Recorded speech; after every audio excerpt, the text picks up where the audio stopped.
At first, some people try to solve this expression by subtracting 7 minus 5 and getting 2.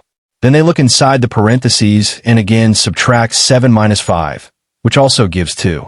After that, they multiply 2 by 2 and conclude that the answer is 4.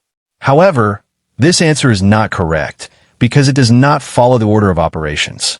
In mathematics, the order of operations tells us the correct sequence to perform calculations. This rule is commonly remembered using the acronym PEMDAS. P stands for parentheses. E stands for exponents. M stands for multiplication. D stands for division. A stands for addition. And S stands for subtraction. According to these rules, we always start with parentheses, then exponents, then multiplication and division, and finally addition and subtraction. It is important to remember that multiplication and division have equal priority and are solved from left to right. The same rule applies to addition and subtraction. Now let's analyze this expression carefully. In this problem, we have one subtraction, one multiplication, and one set of parentheses. Inside the parentheses, there is another subtraction.